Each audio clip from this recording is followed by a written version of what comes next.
I be filled with loving kindness. May I be well. May I be peaceful and at ease. And may I be happy. May I be filled with loving kindness. May I be well. May I be peaceful and at ease. And may I be happy.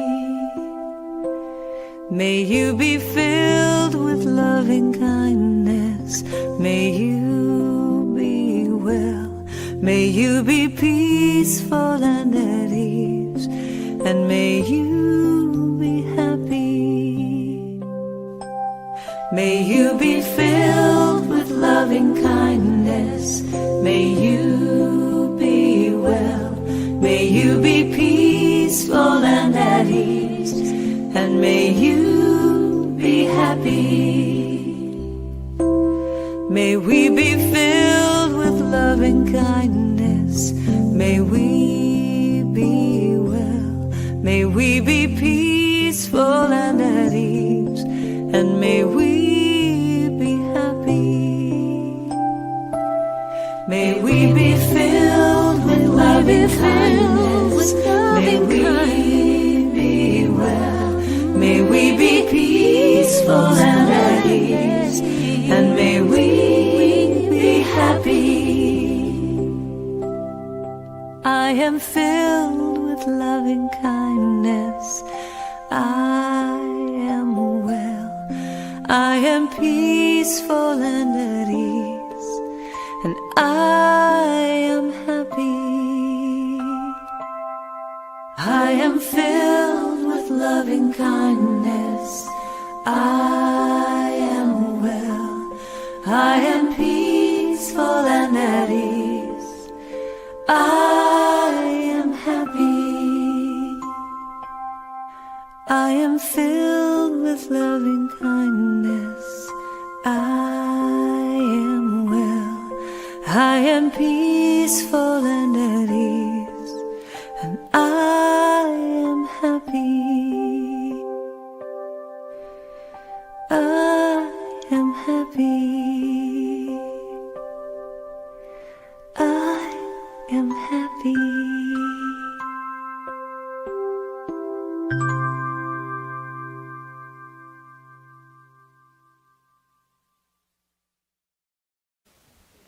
Good morning, everybody. I'm Reverend Jay Lang, the spiritual director here. So glad to have everybody here this morning. What a beautiful day it is to be in community.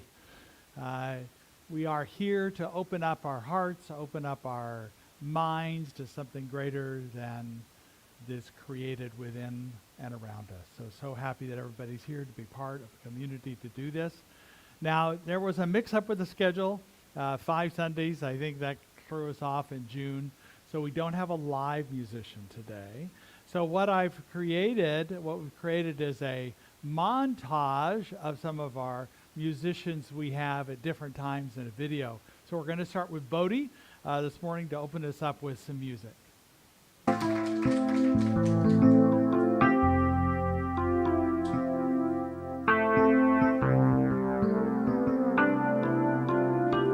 All that I see and all that I hear and all that I feel is God. All that I am, all that I do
all that I am is God.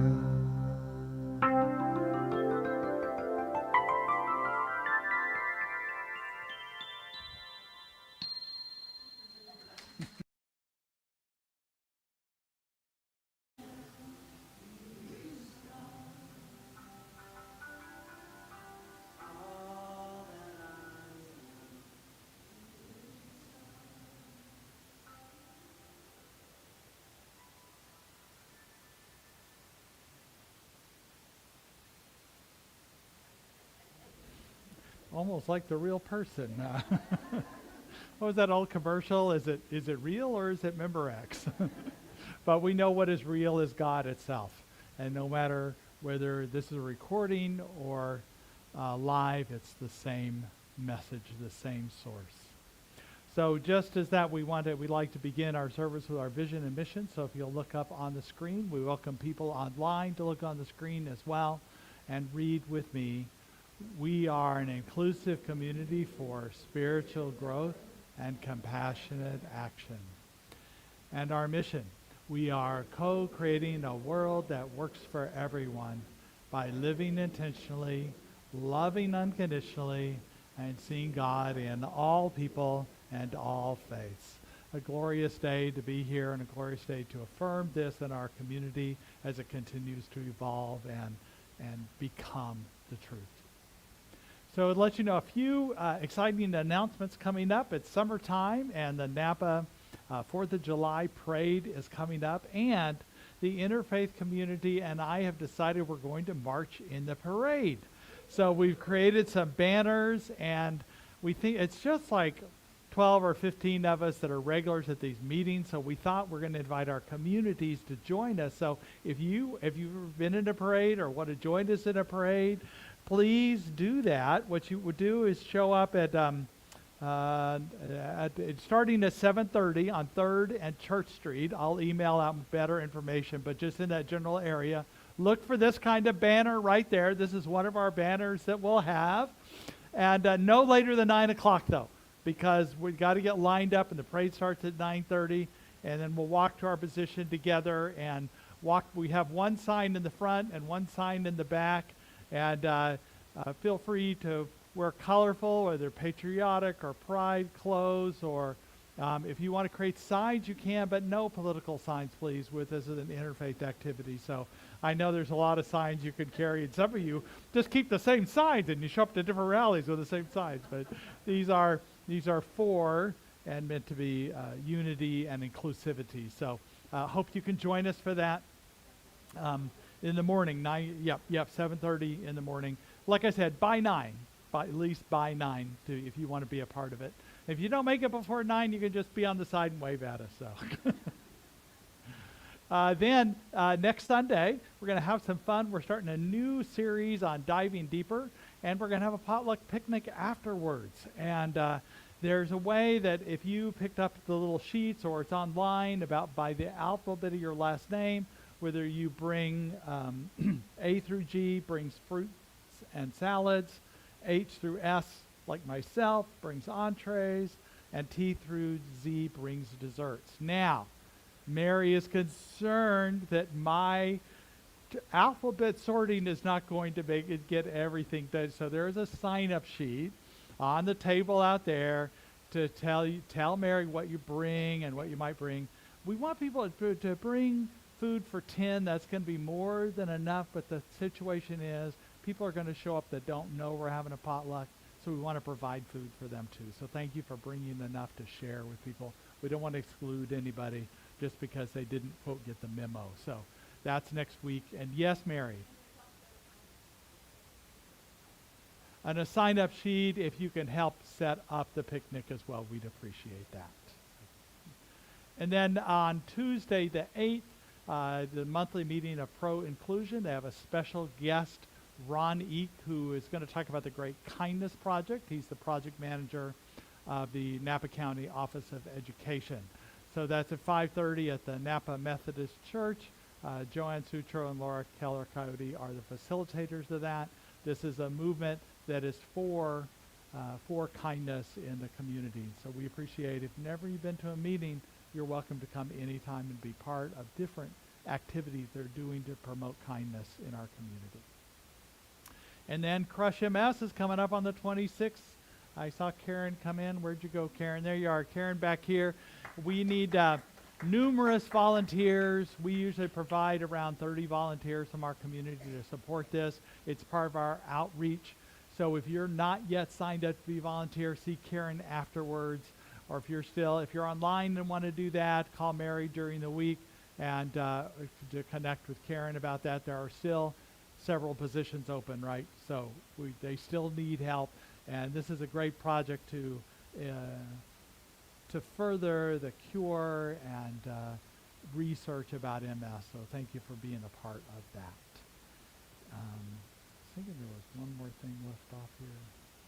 Oh, I know what it is. So there are other volunteer opportunities that are important to know. We are short-staffed in our production team currently.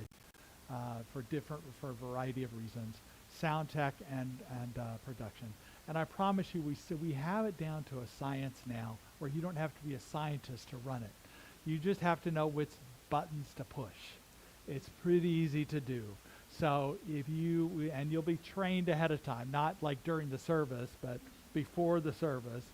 So see me afterwards if you're interested, and we're going to set up a training, not next week, but the week after that, for anybody who might be interested in that. And then we're also going to be kicking off in the fall, in August, new youth programs that we're going to have. So if you're interested in maybe helping with children once a month, you don't have to miss the service every Sunday, but once a month to help with the children, we'd appreciate that. So see Mary or myself about that. And then finally, new classes are going to start in August. Keep your ears and eyes open for that. And now we're going to begin the sacred part of our service.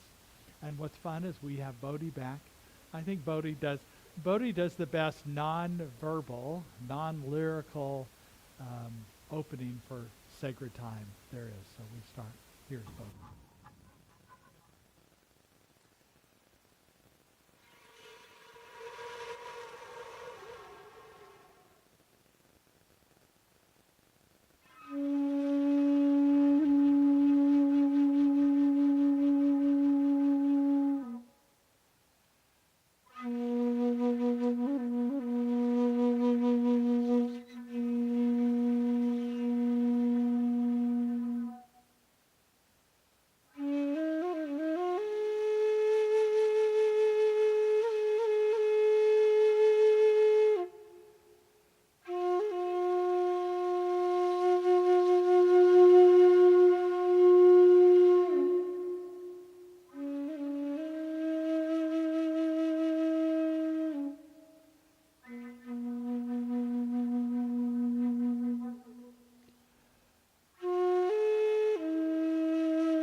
Let us breathe into this moment. where time pauses and the sacred rises up to meet us. We bless this music and the musicians, the songs as they lift us, and we bless the message that Reverend Jay will offer. And we bless the souls of each one gathered here. May this hour soften what's hardened, heal what hurts, and draw us ever closer to the quiet truth within. And as we enter our moment of silence, let us remember each breath is a blessing, and whatever we yearn for already dwells within.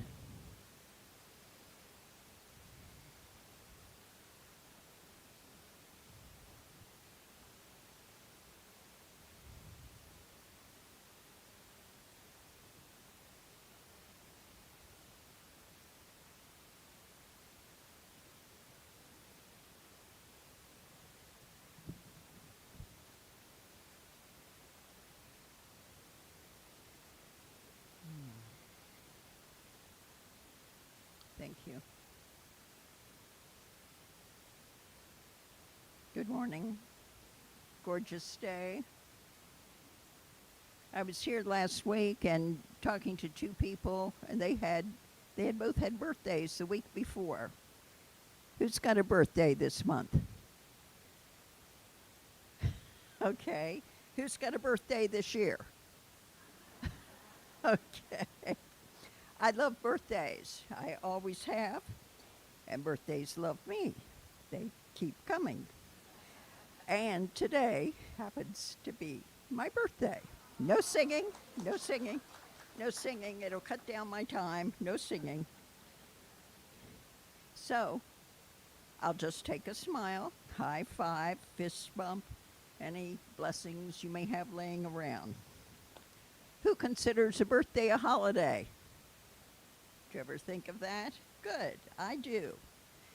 And it is a holiday for me. It's a celebration for me. Always has been.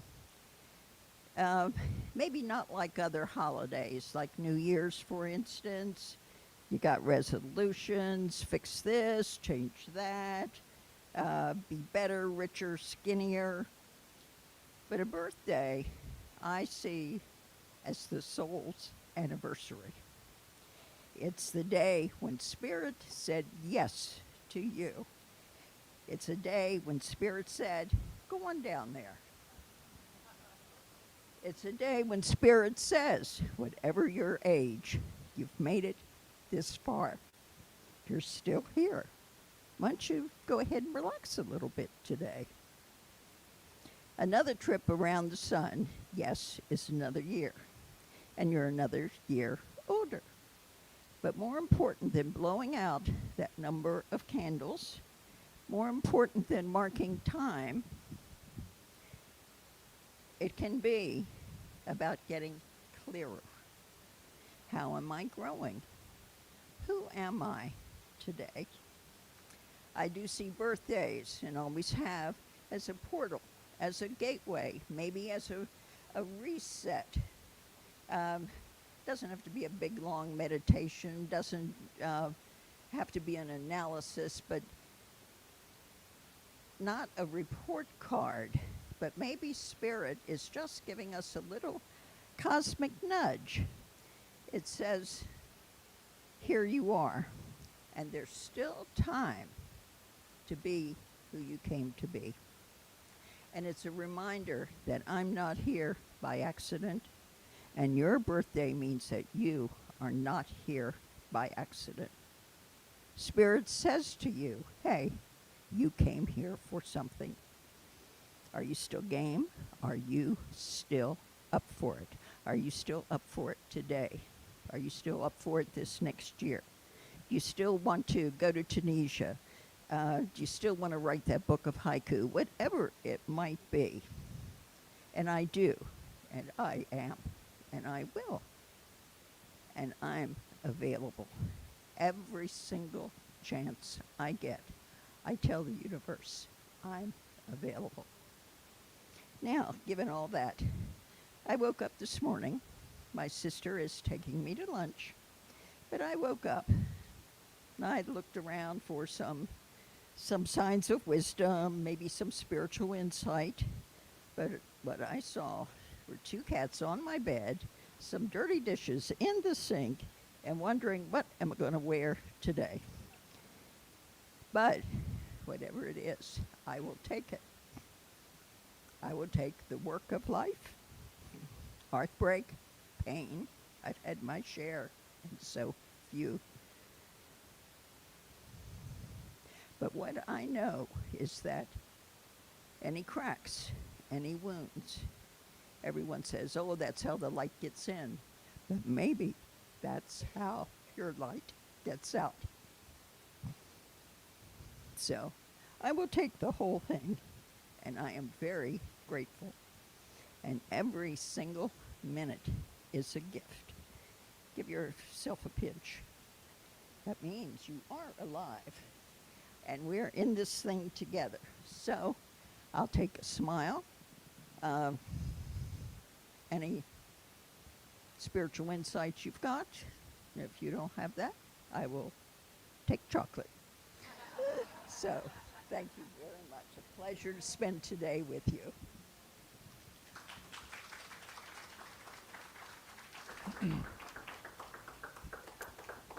I always consider birthdays as a personal birthday, personal New Year. So that was great that you brought that in. So, yeah. So today we're going to be talking about the theme is in harmony, and that has kind of a dual meaning, both harmony with like singing, musical notes, but also harmony that we feel within a consciousness. 40 years ago, I wanted to bring in a new musical selection before my talk today.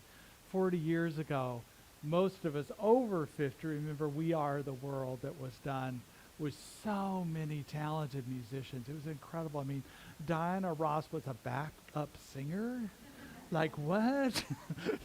So I wanted to play a clip of the recording of it here. There comes a time when we heed a certain call, when the world must come together as one. There are people dying. Oh, when it's time to lend a hand to life, the greatest gift of all. We can't go on pretending day by day that someone somewhere will soon make a change. We all a part of God's great big family, and the truth, you know, love is all we need. There's a choice we're making. We're saving our own lives. It's true, we make a better day, just you and me.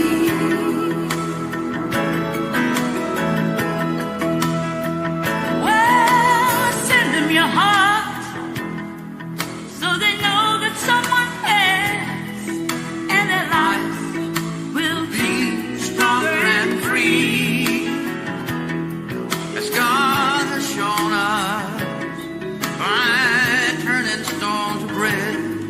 So we all must lend a helping hand. We are the world. We are the children. We are the one to make a brighter day. So let's start giving.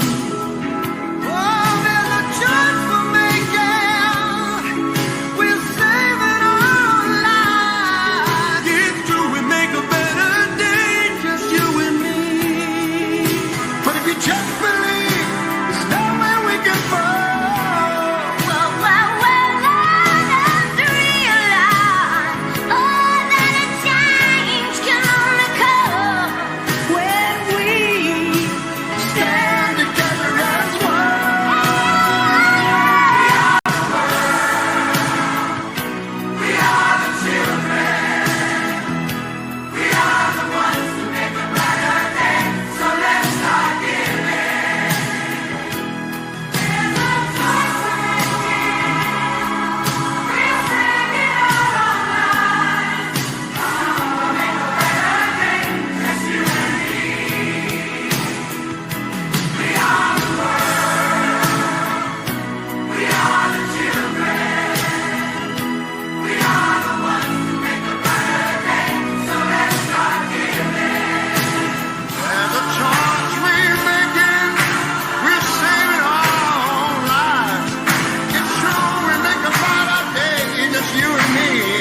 that lovely?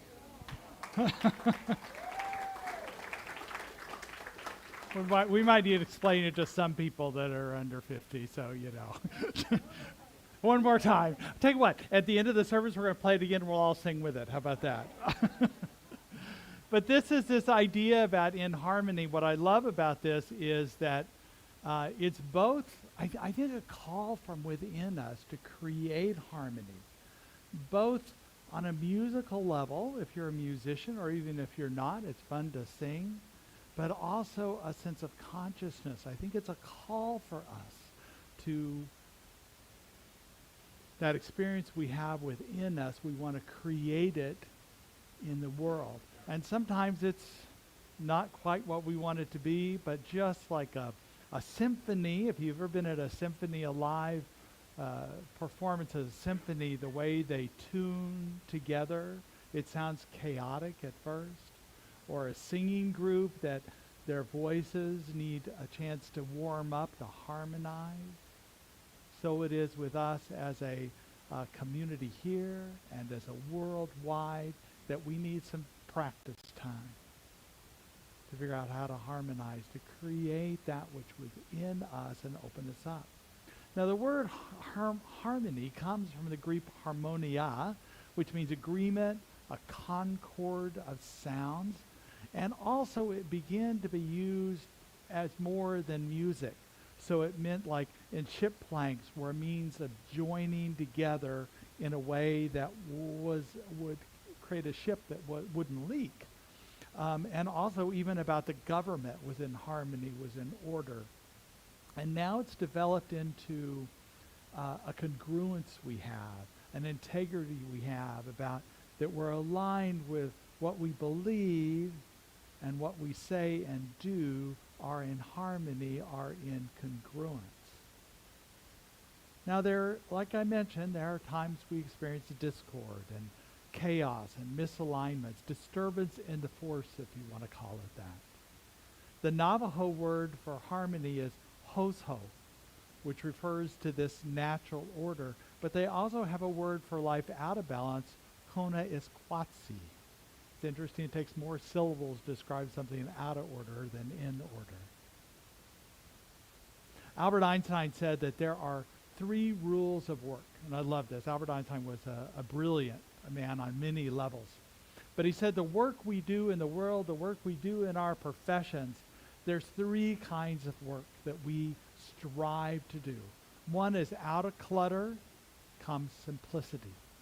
We seek to find simplicity. Out of discord, finding harmony, and in the middle of difficulty lies opportunity. So these are 3 things in my mind that I continually consider my work to be doing, to find simplicity in the clutter, to find a simple way to explain things, a practical way to explain things, but also to find this harmony and discord, and in the middle of difficulty, finding opportunity. So I love that. Now sometimes this discord versus harmony is easy. We can clearly see what discord is, and we can see what harmony is. And we go, well, I'm going to choose harmony. I'm not going to choose discord. Because there's a simple choice. This week, I was out walking in my neighborhood, and I turned the corner, and suddenly I was kind of walking parallel to a sanitation truck. And it would move forward, and as it was picking up trash trucks, I'd keep walking and catch up with it. And then it would move forward, pick up more trucks, I'd catch up with it. This happened 3 or 4 times ago. It was messing up what I wanted to do as a walk. But guess what I did? I just changed direction. I didn't have to keep following the trash truck. The choice was easy. It's not always that easy. But in this case, I quickly chose it. This week I was in Austin. First of all, I just love being in Austin. We had a great time with family and even meeting my new nephew. I have some pictures of that later on. But and being with my mom for her birthday, 95th birthday, was great. But there's a phenomena in Austin that I'd heard about but had never been. About in the 1980s, they reconstructed a bridge in Austin over what's called Lamar Street that goes over the Colorado River there.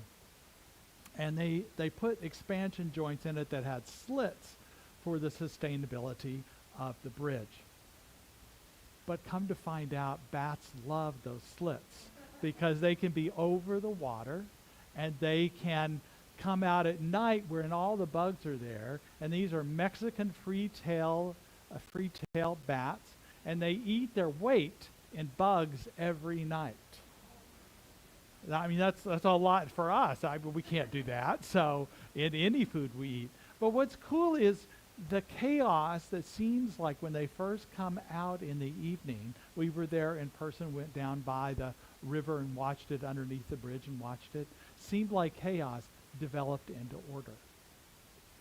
So you can see them coming out and just tens of thousands. And then they develop these little rivers of movement, almost like water itself. And so out of this, what appears to be chaos, comes order. And it was really beautiful to watch. I mean, just amazing to watch. So they estimated 80,000 bats the weekend we were watching them. But in total, because they're having babies at this time and the babies aren't flying yet, that by the end of the summer, there'll be 2 million bats there. And every year they come, they migrate from Mexico, have their babies, and they go back to Mexico for the winter. So it's really an amazing thing, an amazing phenomena. Austin prides itself as the bat capital of the United States or of the world or something. But I tell you what, there's other times when we have to move through the discord to get to the harmony. Right? It may be uncomfortable, but we need to find the order and the harmony in the chaos. Like the bats, they found their own rhythm, and it's natural. It opens up. We allow it. It's in the middle of it. So this week I had another adventure. I get up early to meditate, and I usually get a cup of tea or something to sip on during my meditation time to kind of wake me up a little bit, but just to bring that time of contemplation.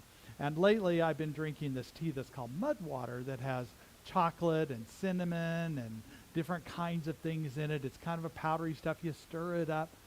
And I was kind of half awake and I spilled it in the kitchen. And it's this muddy, literally muddy water over the counter that dripped down over the cabinets. And I made a noise and I was like, Michelle woke up a little bit, but she went back to sleep. But I was perturbed that I couldn't go to my meditation. I was upset at myself and angry. I'm going, so I begin to clean up. I go, what am I doing? I'm like in a hurry to get to meditation. I'm irritated before I go meditate. So as I begin to clean, I begin to do, the wash on, wash off thing, and just into the zen of cleaning. There was no hurry to get to the meditation time. I begin the meditation right then. I found order, harmony in the chaos. Now that's a metaphor. It's easier to do that, I know, than other times. But it does come out of chaos, can be this order. There was a Greek philosopher, his name was Plutarch, and he said music, to create harmony, must investigate discord. Must investigate discord. So sometimes we have to allow ourselves to be in the discord, even if it is uncomfortable. It doesn't mean we have to live there, but be there long enough to discover what you need to know and then keep moving forward. What I found about sometimes we have to know something, to understand something, to have insights about something in order to move through it. And in relative terms, like you have to know cold to know what warm is. Or you have to know, in my case in Texas, you have to know what hot is to know what cool is. You have to know conflict to know peace. You have to know discord and chaos to know harmony. Now I know there are degrees of warmth and coolness and peace and harmony. So it's not even as black and white as chaos and harmony. But we continue to want to create the harmony, we find the harmony within ourselves, and then we seek to find a way to create that out into the world. There's a quantum physics theory called chaos theory. And the whole chaos theory is apparent randomness of complex systems. There are always underlying patterns of interconnectedness and patterns, and simple changes can make great changes. Often referred to as the butterfly effect, where a wing flapping of a butterfly can have great effect even though it's just a small thing. So the small things we do, even if it seems chaotic, we choose peace, we choose love, we choose spirit, or allowing spirit to guide us so that we can move through chaos, unpredictability, and find order and love and peace. As I mentioned, it's more than, when we're talking about harmony, it's more than music. It's even more than trying to define what it is. But if we feel it in our body, we consciously choose it, then we can create this harmony in our lives. Now, there are times that, for example, children that grow up in a dysfunctional home, they can't always choose to control their environment, nor people who might be incarcerated or enslaved or have limited resources due to poverty or other limitations. Yet they find ways to feel it inside. They have their own way of exploring it. The enslaved Africans created spirituals which continue to inspire us with that music. Concentration camps had ensembles of violins and other instruments that were actually set up by the Nazis for their own entertainment. But the Jews found secret ways to play their own music, to create their own music that gave meaning to them and helped them get through that unimaginable, unfathomable time. The first banjos were created by African gourds in Africa for the body, and wooden sticks for the neck with 3 or 4 strings. Rural Appalachia created banjos and dulcimers from boxes. They used spoons and washboards to create music. So whatever people had, it allows them, because there's something in who they are and who we are that we want to express this beauty in the world, to create harmony. We know music is innate in us. It's the last thing to go in our memory of dementia patients. They can often not know anything except you put on a tune of an old song they might know and they start singing with it. So we know it's part of our life, our way of being, to create this harmony and express it in different ways. I showed you earlier the We Are the World that was done in 1985.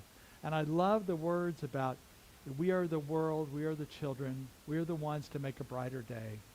So let's start giving. There's a choice we're making. We're saving our own lives. That one line is brilliant. Because if you remember, they were seeking to raise money for African aid with the famine that was there and to help bring back prosperity to Africa. But the idea that when I give, I'm saving my own life. But harmony, peace, love begins with us. So we embrace this harmony. We embrace this idea that we are opening up to something greater in us. Now, you know, I don't have to tell you this. There are individuals and corporations that seek to keep us off balance. In some cases, people online, for instance, intentionally create chaos just to kind of, I don't know what they're doing, but they're just trying to get a rise out of people.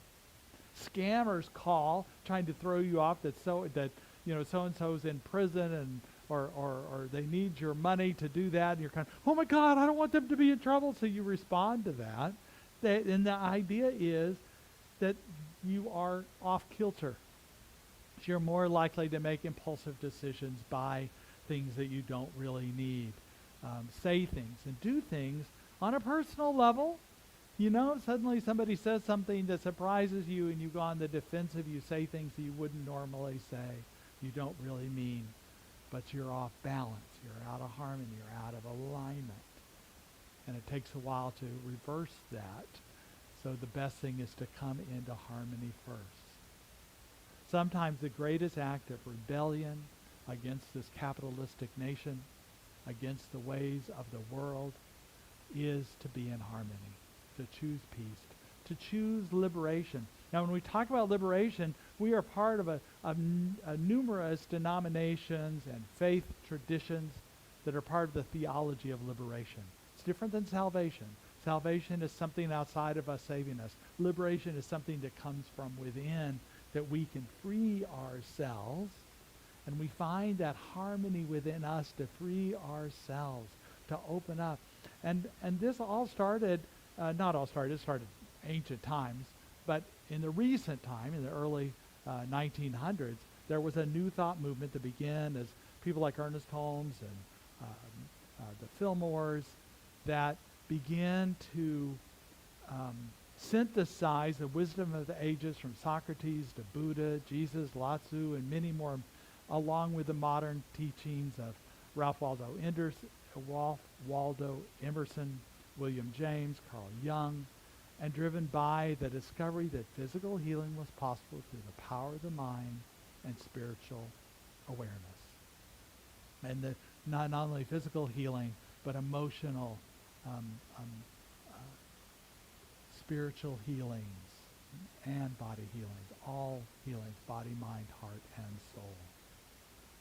And they began to teach this and reveal the truth in ways that people understood. And this was in harmony. This happened naturally. There was a natural movement. And as they opened it up, they realized this was ancient wisdom that people have been teaching forever. That there have been times that there have been people, always prophets, teachers who tried to tell people that if you listen to me, if you do what I do, then you'll be saved. But really, the real message is if you do these things, you can be free. That there's a harmony within you, and there's a harmony that can be lasting forever. And people like Barbara Marx Hubbard and Jose Arguelles, who did the harmonic convergence.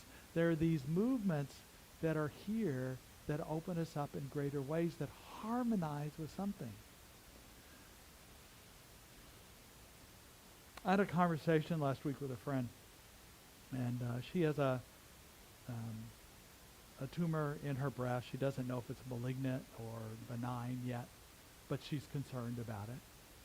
It's small right now, and yet she's concerned, and as she needs to be. So she's going to go through the next steps to do that. But she asked me this question. So first of all, she's a medical doctor. She's vegan. She exercises all the time. I mean, religiously exercise. She goes, how come I'm getting this?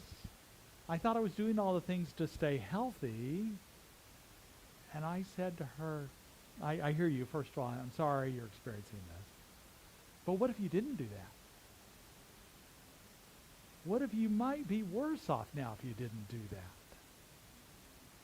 What if your immune system was more compromised, or you had more toxicity in your body? You know, we have all sorts of toxins in our body that our body's really good about getting rid of.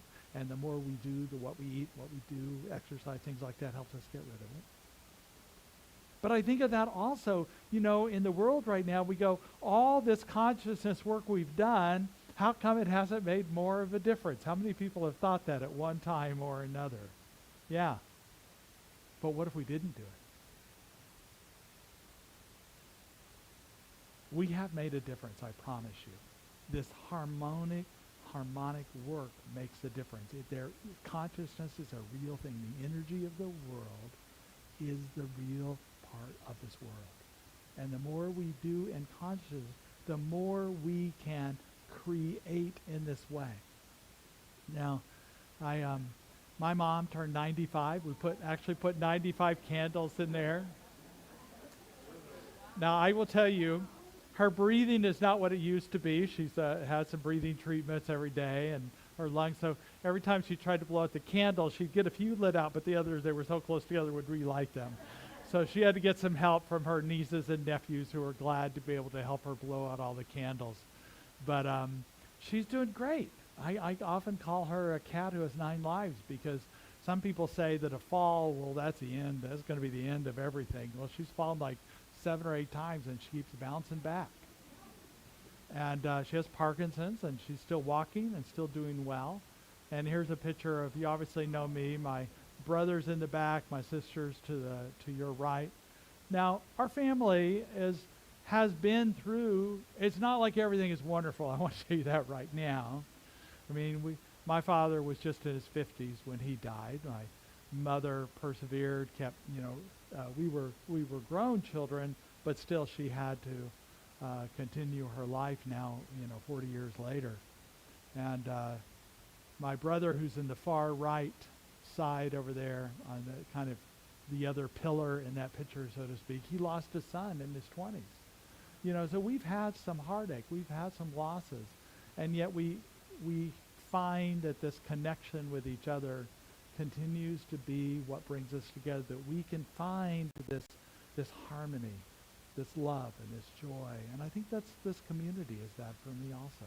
We've had our heartaches too. We've had our challenges currently and in the past. And we can still be this continuing part for us. And what I encourage us to do is to seek order and harmony in everyone and everything.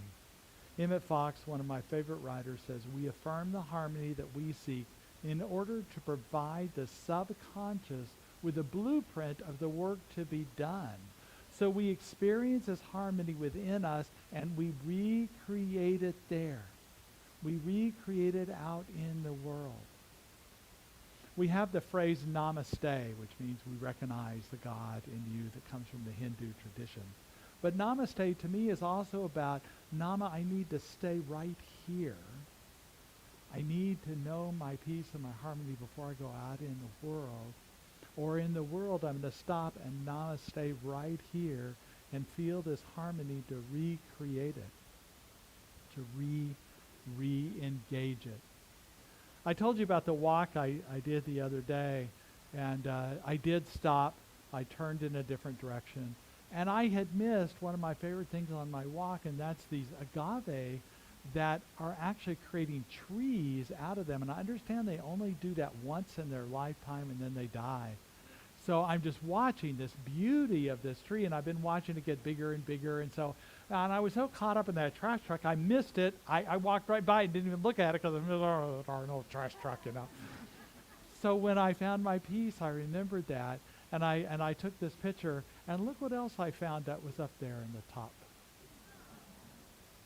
The hummingbird that represents joy for me, that represents, just this openness of life that is.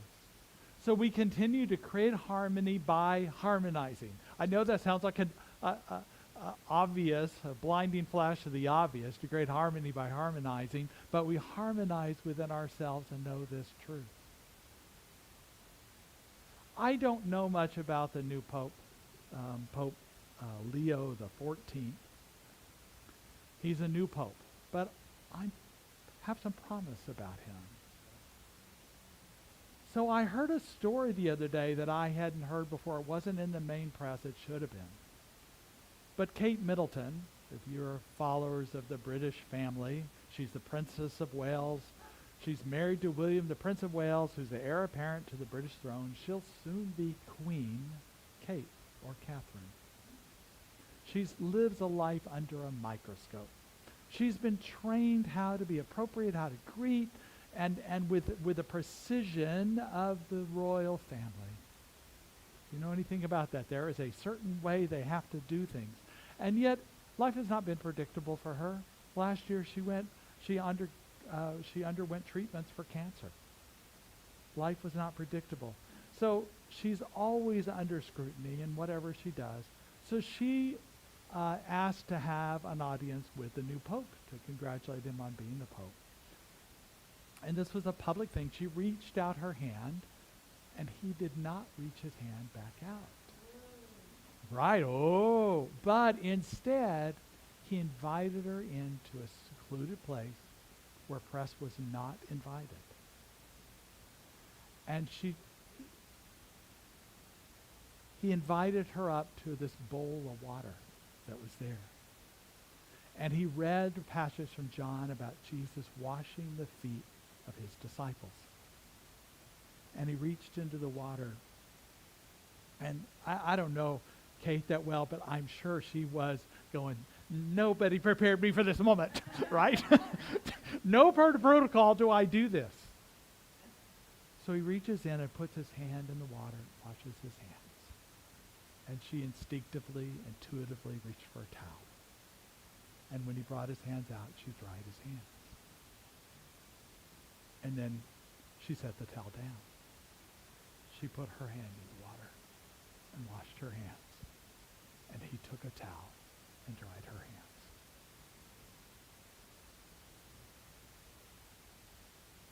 No one prepares.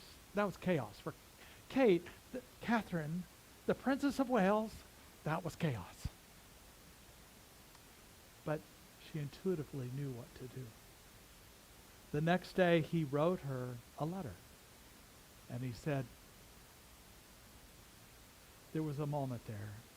I need to let you know I prefer conversation over ceremony.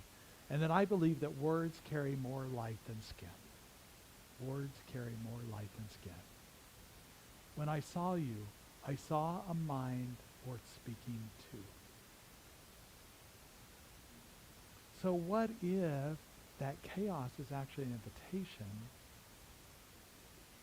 to do things in more of an intuitive way, a gap between the worlds, an opening for us to choose something new, which is the butterfly flapping in the chaos theory that's creating a new order, a new way of doing things. Not the old way, but a new way that's going to create newness. So this week I was listening to an auditory, it was Sounds True, which it's an old one. They used to do different kinds of recordings of different people. And it was about Neil Douglas Clout, who does, he talks about the secret teachings of Jesus. He goes back to the Aramaic language that Jesus spoke. And often you've heard me talk about the word Abun, which was his word. Often it's interpreted or translated as my father, but it's really my mother, father, creator. And I love that word. But I was listening to this and I was blown away. It's not a spoken word. It's a mantra. So we all know, you've heard of the Aum voice. Aum, that we do in the Hindu. Aum. Well, Abun is the same way. It's a toning that I don't know if he started it or if it was a part of the traditional way, but this like the BW, boon. So I thought I'd end today's, and for those online, this may not be exactly synchronized, the R sounding, but I invite you to say it along with this. So this is Neil Douglas Clout doing this mantra of Abun, and you can do it with him.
this harmonic resonance is one with all that is.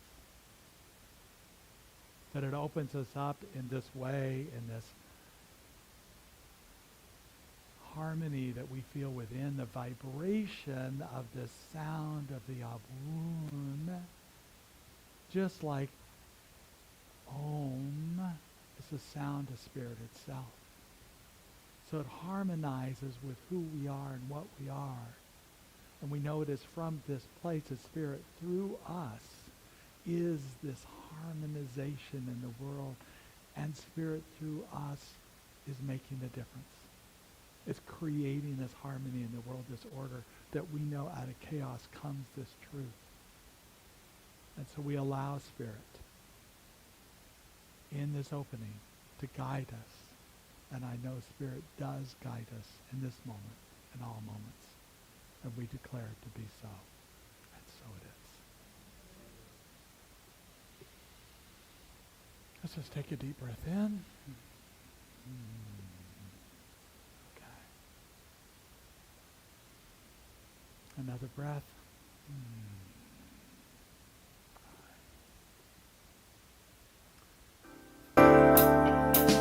Looking up. Time of abundance that we have, sharing of abundance. What I know is that which within us, as we open up to a greater giving and a greater sharing, opens our heart up, opens our soul in a way that is aligning with things. And I so appreciate your contribution or your support of our vision and mission. So if our ushers could come forth. We know that which you're giving is connecting you to a deeper way of giving, a deeper way of living. So we take what we have given either in the past or today and represent it with a hand over our heart and repeat the affirmation that's up on the screen. Divine love as me blesses and multiplies all that I am, all that I have, and all that I circulate, and so it is.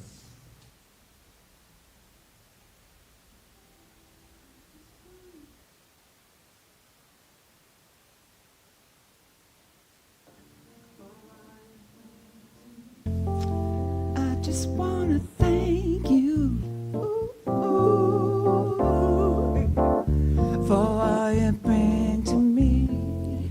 I just wanna thank you. Your love has set me free. I just wanna thank you for all you bring to me. I just wanna thank you. Your love has set me free. I just wanna thank you for all you bring to me. I just wanna thank you. Your love has set me free.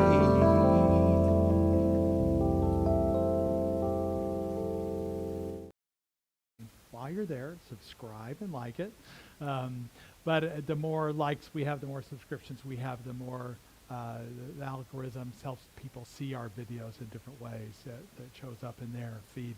So we thank you. But what's it was a talk about their love story, about how they met. But what's great is they have songs like this about thank you that are turned to spirit now. So it's great to have that Spirit's love that sets us free. So great to have that. So I just want to acknowledge anybody who might be here for the first time. Anybody here for the first time, we have a gift for you. Anybody online, we also appreciate you continuing to be with us. If it happens to be your first time, welcome also.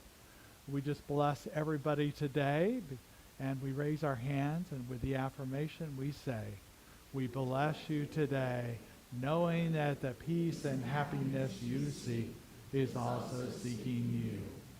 We honor your inner radiance as you let your light shine in the world. We are grateful for your presence in our community, and so it is. If there's anything that you need more information about, upcoming events or anything, the information table is out there. Please join us for coffee and snacks out there as well. If our practitioners could come forward, please.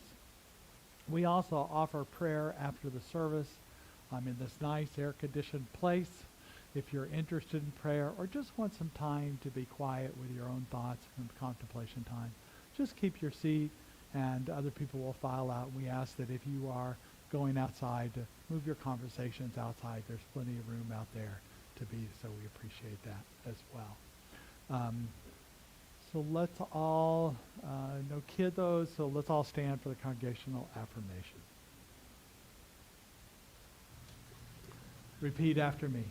Something wonderful is happening through me right now. Something wonderful is happening through me right now. I am led by Spirit. I am led by Spirit. I'm guided by wisdom. I am guided by wisdom. I'm protected by love. I am protected by love. I am here to be a blessing. I am here to be a blessing. I am so grateful. I am so grateful. And so it is. And so it is. And now for our final song. Ready?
So let's start giving to the world the harmony we know within, and we know it creates harmony in our lives and all the lives around us, and so it is. Have a great Sunday.